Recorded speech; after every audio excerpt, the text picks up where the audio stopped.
I'll share with you a real life story that happened at our time. A man who went to the work in the Gulf countries, in Emirates, for years, 20 years. Very poor to begin with, he became wealthy.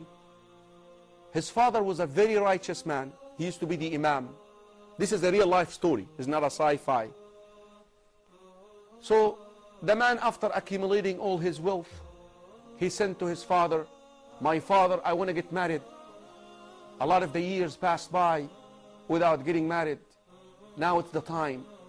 And I want you to choose a wife for me. And I want you to go ahead and put the marriage contract together. And I want to go into the actual marriage. The wedding day, I want it to be the day that I arrive, and I don't want to see her." This is how much trust this man, this young man, had in his father. Of course, a righteous man knows that the Prophet ﷺ said a woman is asked in marriage for 4 reasons: wealth, beauty, lineage, and the deen. You better go for the deen. He'd chosen a quality religious woman, wife for his son, but yet her physical appearance was not the best. The son arrives to Egypt. At the airport, he's picked up and he is taken to his wife, who was wearing a veil, and then basically he got into the room with her alone.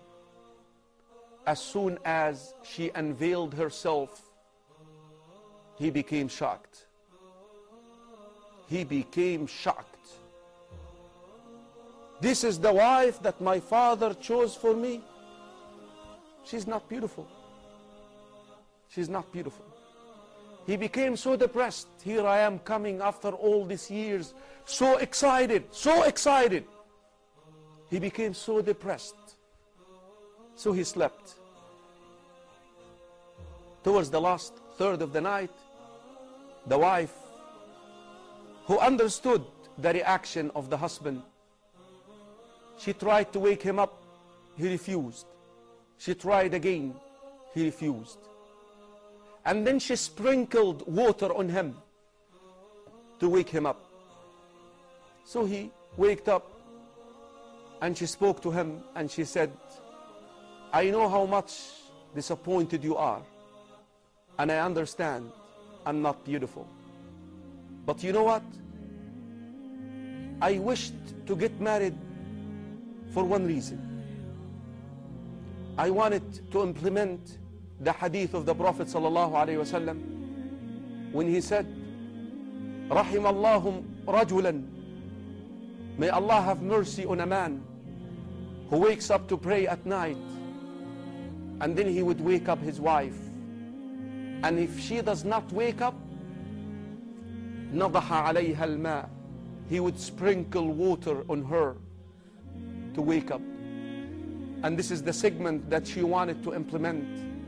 وَرَحِمَ اللَّهُ امْرَأَةً, a wife, and may Allah subhanahu wa ta'ala have mercy on a woman, grant His mercy to a wife who wakes up to pray tahajjud at night, and she wakes her husband up to pray with her, and if he does not wake up, she sprinkles water in him. Wallahi, I'm so grateful to you that you granted me that wish. I wanted to implement that hadith so much, and I was a little bit hopeless that I will get married because I know I'm not beautiful. Can you please now fulfill the rest of this hadith with me? Can you wake up and just lead me in salah, pray tahajjud with me? He waked up and he led her in salah.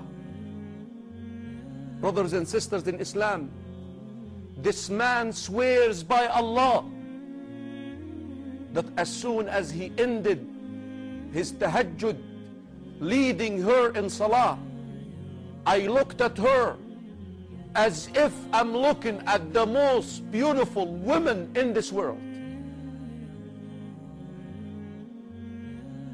That's the way it goes, akhi. Don't be deceived by all these soap operas and movies. The love gets to the heart because of Allah. Allah can make you love your husband, but you and your husband obey Allah. Lead your wives in salah. Have your husbands lead you in salah at night. This family, brothers and sisters in Islam, they have grandchildren who memorize the Quran, and they are students of knowledge, and some of them are about to be scholars of this ummah.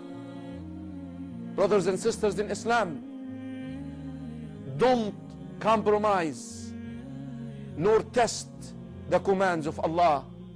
If you want to live happily, like they say in the movie Ever After, marriage is a tough institution. Enough that shaitan every day places the crown on the head of a shaitan who separates a husband and wife. You need a good partner for the mission, and the quality that you must seek, righteousness and piety. And if you do, you will get the best of this dunya, and bi'idhnillahi ta'ala, you will be with your reformed husband and reformed wife, azwajul mutahhara, purified spouses in Jannah.